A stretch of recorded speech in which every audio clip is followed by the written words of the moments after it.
All right, so imagine like gliding through conversations, effortlessly navigating the sometimes tricky world of English pronunciation. Yeah, That's the dream, right? it is. And that's what we're diving into today. Awesome. You mentioned wanting to like boost your pronunciation skills, so we're turning to Fix Your English Pronunciation for guidance, specifically an episode titled How to Fix My English Pronunciation. It's a great choice. Yeah.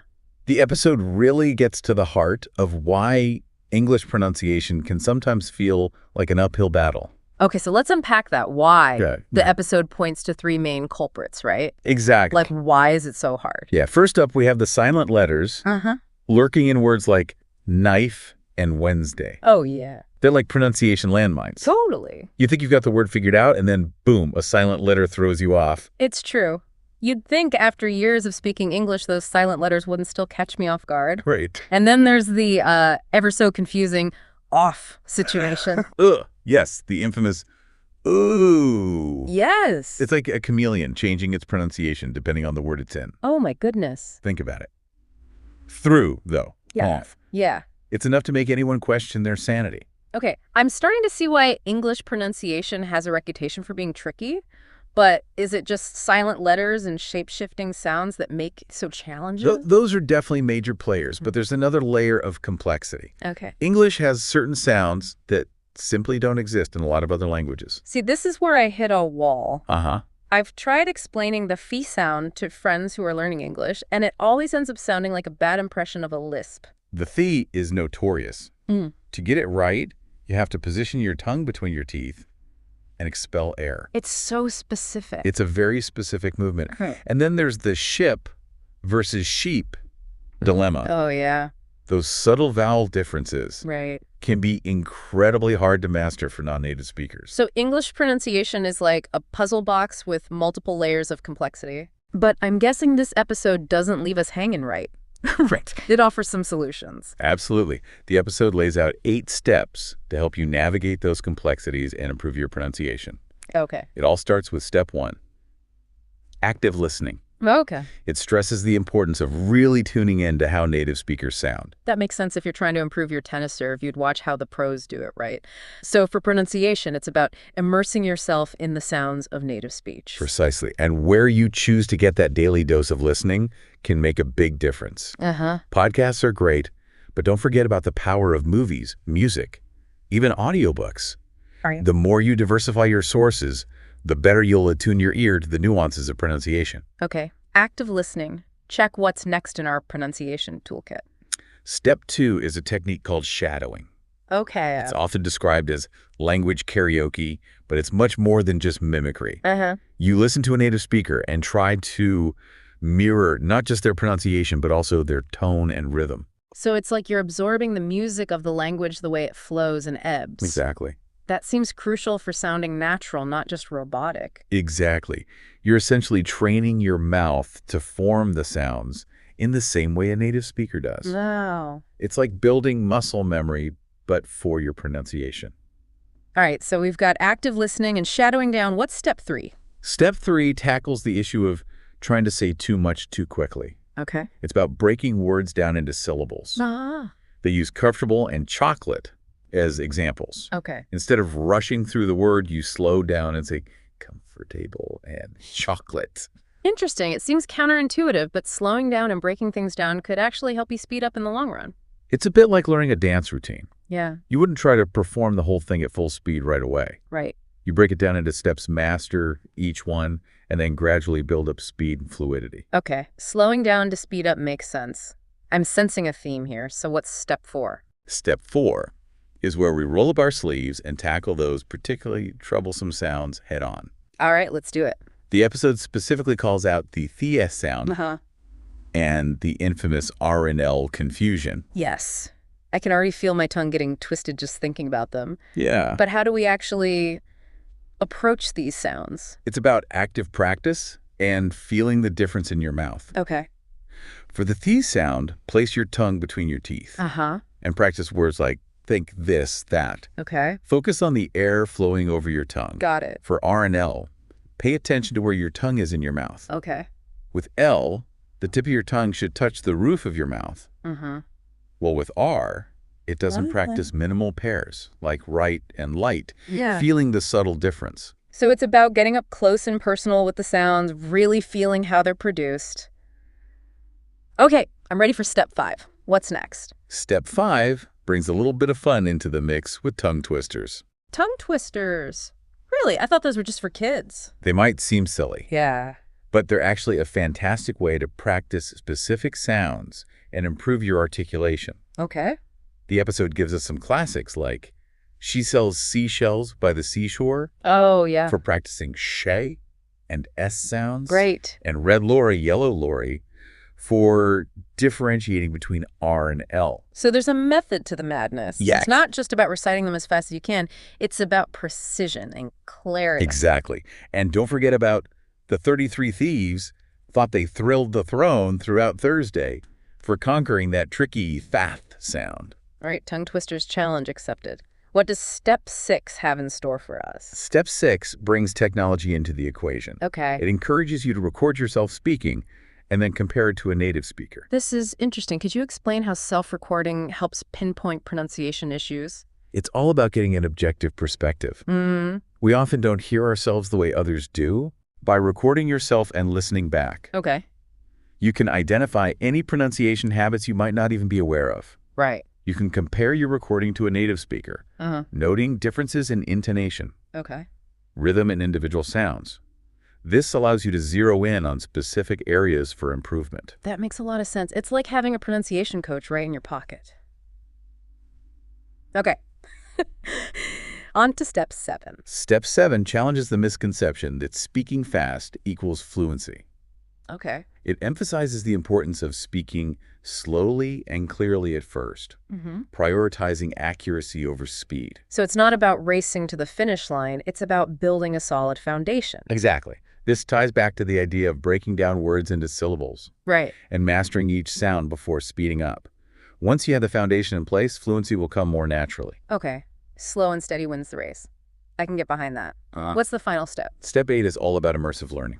Okay. It's about surrounding yourself with as much English as possible. Okay. Movies without subtitles. Music you can sing along to, conversations with native speakers. The source suggests immersing yourself in English, which is great advice. Yeah. But for someone with a busy schedule, what are some realistic ways to incorporate this immersive learning? It's about finding opportunities throughout your day. Okay. Maybe you listen to an English podcast during your commute.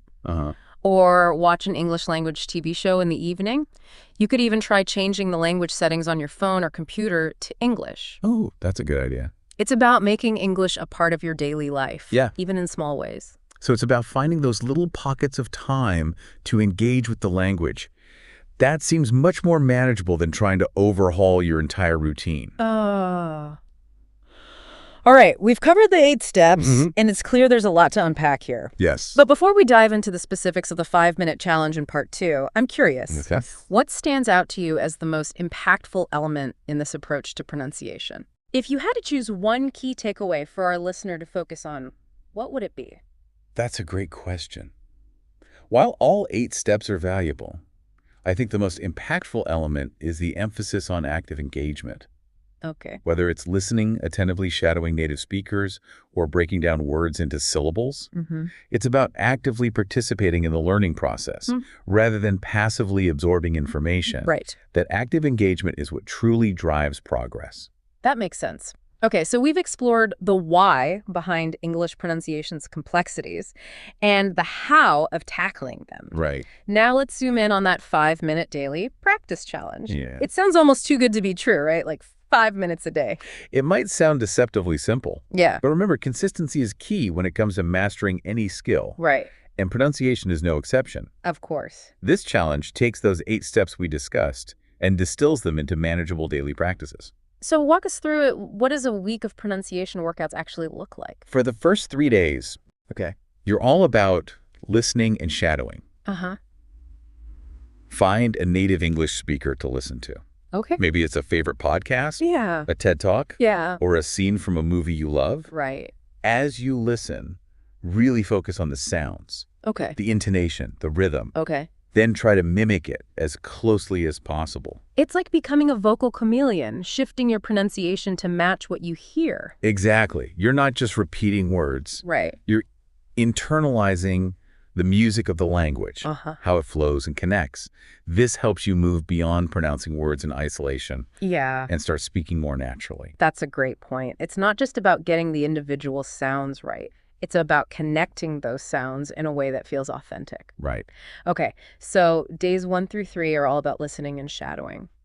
What about days 4 through 6? Those are dedicated to tongue twisters, right? You got it. Remember, tongue twisters are more than just a childhood game. Uh-huh. They're like targeted exercises for your pronunciation muscles. Oh. Okay, I'm ready to embrace my inner child and give those tongue twisters a go. But I have to admit, I'm still a bit skeptical. Do they really make a difference? They absolutely do. Think about she sells seashells by the seashore. Yeah. It might sound silly. Yeah. But try saying it slowly and clearly. Okay. Paying attention to how your tongue moves to create the sh and s sounds. Right. You're training your mouth to make those distinctions, which can then carry over into your everyday speech. I see your point. Yeah. It's like isolating a muscle group at the gym. You might not be lifting heavy weights, but you're targeting specific areas for improvement. So she sells seashells is our shich and s workout. What about those tricky R and L sounds? For those, we have red lorry, yellow lorry. Okay. Again, start slowly focusing on the position of your tongue. With L, the tip of your tongue should touch the roof of your mouth. Okay. Just behind your front teeth. Got it. With R, your tongue doesn't touch the roof of your mouth at all. It's a subtle difference, but practicing these minimal pairs helps train your ear and your mouth to distinguish between them. Okay. Red lorry, yellow lorry. Added to my pronunciation workout routine. There you go. And of course, we can't forget about that infamous th sound. Any tongue twister recommendations for that one? Yes. For the these sound try, the 33 thieves thought they thrilled the throne throughout Thursday. Oh my gosh. It's a mouthful. That's a long one. But it's great for getting your tongue and teeth working together to produce that sound. Right. Remember, start slowly and gradually increase your speed as you become more comfortable. Got it. Slow and steady building up to pronunciation mastery. All right, so we've covered listening and shadowing. Yeah. Tongue twisters. What does the final day of the challenge entail? Day 7 is all about self-assessment. Oh, okay. Choose a short passage to read aloud. Record yourself. Okay. And then listen back, paying attention to how you sound. This reminds me of something you said earlier about how we often don't hear ourselves the way others do. This recording exercise seems like a great way to bridge that gap. It is.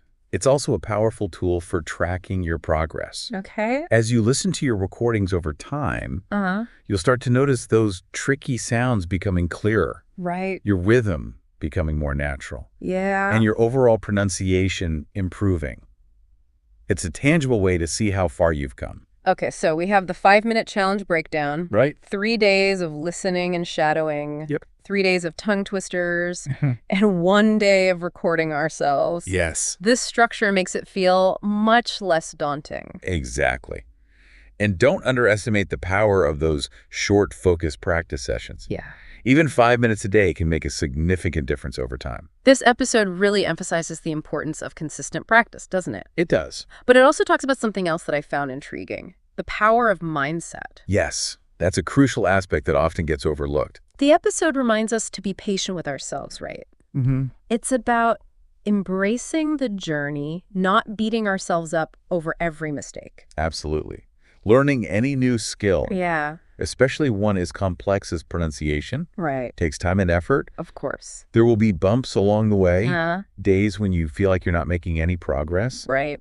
But it's crucial to remember that those setbacks are a normal part of the process. That's a great point. It's easy to get discouraged when you hear a native speaker and think, I'll never sound like that. But this episode encourages us to shift our perspective. Exactly. Instead of focusing on what you're not doing perfectly, celebrate those small victories. Oh, I like that. Maybe you finally nailed that tricky vowel sound. Yeah. Or received a compliment on your pronunciation. Right. Those little wins can fuel your motivation and keep you moving forward. Okay, so we've covered the 5-minute challenge. Right. The importance of consistency and the power of a positive mindset. Yeah. But the episode leaves us with a final thought. Yeah. Something that could take our pronunciation journey even further. Right. It encourages us to consider exploring the mechanics of speech sounds through phonetics. Phonetics. That sounds a bit intimidating. Can you break it down for us? Phonetics is essentially the science of speech sounds. Okay. It delves into how those sounds are produced, Hi. how they're perceived, Right. and how they're represented in writing. Okay. It's like getting under the hood of language Yeah. and understanding how the engine works. So instead of just mimicking what we hear, we're actually learning how those sounds are formed in the mouth, right? Exactly. And one of the most valuable tools in phonetics is the International Phonetic Alphabet, or IPA. The IPA. That sounds vaguely familiar, but I can't quite place it. It's a system of symbols that represents all the sounds of human speech. Wow. Each symbol corresponds to a specific sound, Okay. regardless of spelling. So, for example, the shift sound in ship would have its own IPA symbol. Yes. Even though it's spelled differently than the shift sound in sugar. Precisely. Yeah. And that's one of the beauties of the IPA. Yeah. It allows you to see past the inconsistencies of English spelling. Right. And focus on the sounds themselves. Okay, so how does learning the IPA actually help with pronunciation? Imagine having a detailed map of the mouth, with each region labeled according to the sounds it produces. Okay. That's essentially what the IPA chart provides. Wow. You can visually see where those sounds are formed, Right. which can be incredibly helpful in identifying and correcting your own pronunciation. It's like having a roadmap for your mouth. So instead of guessing or relying solely on what you hear, you have this system to fall back on. Exactly. And you don't have to memorize the entire IPA chart to reap its benefits. All right, good. Even learning a few key symbols, like those for the sounds you struggle with most, can make a significant difference. This is really opening my eyes to a whole new dimension of pronunciation. I'm starting to see how understanding the mechanics of speech sounds can be a game changer. It's like leveling up your pronunciation skills. I like that. By combining those practical techniques we discussed earlier with an understanding of phonetics, you're equipping yourself with a powerful toolkit for achieving clarity and confidence in your speech. This has been so insightful. Okay, so we've covered a lot of ground here, from the basics of the 5-minute challenge to this fascinating world of phonetics. Yeah. But before we wrap up this part of the deep dive, I want to circle back to something we talked about earlier: mindset. Yes, mindset is key. This episode emphasizes the importance of being patient with ourselves, embracing the journey, and celebrating those small wins. I think that's so crucial, especially when we're tackling something as challenging as pronunciation. Absolutely. Remember, progress isn't always linear. Right. There will be days when you feel like you're nailing it, and others when it feels like an uphill battle. Yeah. The important thing is to stay consistent with your practice. Okay. And celebrate those moments when you see improvement, no matter how small. So as we move into the final part of this deep dive, let's carry that message with us. Be patient, be persistent, and above all, enjoy the process of discovering the nuances of English pronunciation. I love it. We've covered a lot of ground in this deep dive, exploring the intricacies of English pronunciation, from those pesky silent letters to the fascinating world of phonetics. Right. But as we wrap things up, I want to shift gears a bit and talk about the bigger picture. Okay, yeah. I like where you're going with this. Yeah. It's easy to get caught up in the technicalities, the specific sounds and exercises. But pronunciation is ultimately about communication. Exactly. It's about expressing ourselves clearly and confidently, connecting with others through spoken language. Yeah. And sometimes I think we lose sight of that in the pursuit of perfect pronunciation. It's a common trap, especially for language learners. Yeah. We strive to eliminate our accents entirely to sound just like a native speaker. Yeah. But what's fascinating here is that our accents are often a part of our identity, a reflection of our personal histories and linguistic journeys. That's a great point. I remember reading about a study where people were actually perceived as more trustworthy and likable when they spoke with a slight accent. Oh, wow. It added a layer of authenticity to their communication. Exactly. So while it's admirable to strive for clear pronunciation, it's also important to embrace the uniqueness of our own voices. Right. And sometimes that means accepting that we might always have a trace of an accent. And that's perfectly okay. This reminds me of something we discussed earlier. Yeah. The source's emphasis on patience and self-compassion. Right. It's about viewing our pronunciation journey as a process of growth, not a quest for unattainable perfection. Absolutely. And that shift in mindset can make all the difference. Yeah. Instead of getting discouraged by every stumble or mispronounced word, We can view those moments as opportunities to learn and refine our skills. It's like we're giving ourselves permission to be imperfect, to embrace the learning process, and to find joy in the journey itself. Precisely. And that joy is what will ultimately fuel our progress. Right. When we approach pronunciation with a sense of curiosity and playfulness, rather than fear and self-criticism, we're much more likely to stick with it and see those results we're aiming for. This has been such an eye-opening conversation. We've explored the challenges of English pronunciation, unpacked a toolkit of practical strategies, and even ventured into the world of phonetics. But perhaps the most valuable takeaway is this reminder to be patient with ourselves, embrace our unique voices, and find joy in the process of learning. Beautifully said. And remember, you're not alone on this journey. Yeah. There are countless resources available, from online pronunciation guides to language exchange partners, all dedicated to helping you achieve your goals. So as we bring this deep dive to a close, what's one final thought you'd like to leave our listener with? Don't be afraid to experiment. Try out different techniques, find resources that resonate with you, and most importantly, never stop exploring the fascinating world of English pronunciation. It's a journey filled with discoveries, challenges, and ultimately the satisfaction of expressing yourself with clarity, confidence, and a touch of your own unique flair. I love that. Experiment, explore, and embrace your unique voice. That's a perfect note to end on. Thanks for joining me on this deep dive into our listener happy practicing.